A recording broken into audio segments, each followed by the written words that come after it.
안녕하십니까, 정인태입니다. 교주를 신적 존재로 여기고 복종해야 천국에 갈 수 있다, 이렇게 세뇌를 한 거죠. 그러면서 집단 관계도 하고 결국에는 징역 16년을 받았다라는 것입니다.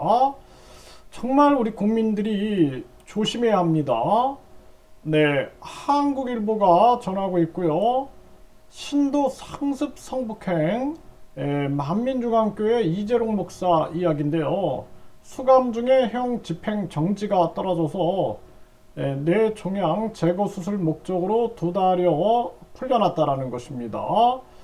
그러니까 결국에는 본인이 신격화를 시켜도 이렇게 병에 걸려서 죽고 그러지 않습니까? 그런데 이 국민들이 빨리 여기서 벗어나고 깨달아야 되는 거예요. 네, 그래서 여러 명의 여성 신도들을 수년에 걸쳐서 상습적으로 성폭행한 혐의로 징역 16년의 중형을 선고받았다라는 것입니다. 근데 이제 건강상의 이유로 일시 풀려났다라는 건데요. 이 범죄 행위들을 보면은 여신도 9명을 40여 차례 성폭행, 성추행 등 혐의로 구속돼서 16년 복역 중이다라는 거예요. 16년이 확정이 된 거죠. 네, 그래서 현재 복역 중인데 13만 명을 거느린 대형 교회 목사였다라는 것입니다. 그 지위 권력을 이용해서 피해자들을 심리적으로 한거불능 상태로 만들어 성범죄를 저지른 것으로 조사됐고, 자신을 하나님의 아들, 주인님 등으로 부르게 하고 집단 성관계를 갖기도 했다라는 것입니다. 항상 이런 사람들이 내가 신이다, 주인이다. 그러니까 주인이니까 결국에는 피조물이 순종할 수밖에 없는 거죠. 이렇게 만드는 거예요. 네, 그래서 결국에는 어려서부터 이 교회를 다니며 피고인을 신적 존재로 여기고 복종하는 것이 천국에 갈 길이라 믿어왔다라는 것입니다. 그러니까 가장 중요한 것은 우리가 살아가면서 사랑과 양심을 실천하면 그게 천국인 거예요. 다른 게 천국이 아닙니다.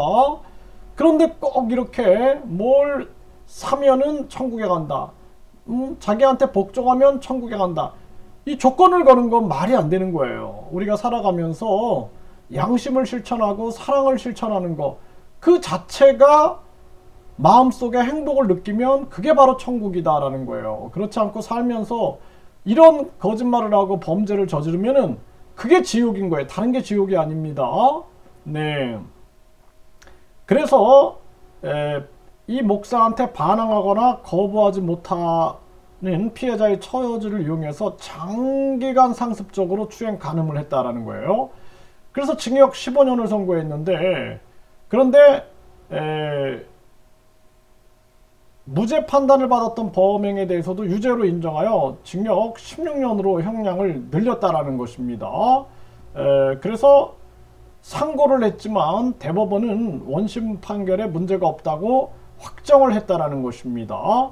그래서 우리나라 이 판사들도 아주 공정하게 재판을 해야 되고, 또 이러한 종교 집단들이 우리 사회의 법조계나 정치계나 이런 데로 스며들지 못하게끔 우리가 감시를 단단히 해야 한다. 그렇지 않으면은 정말 이거는 위험할 수 있는 거예요. 선량한 사람들이 이 종교 폭력에 의해서 인생이 망가질 수 있는 것입니다. 우리가 철저하게 감시하고 깨어 있어야 된다.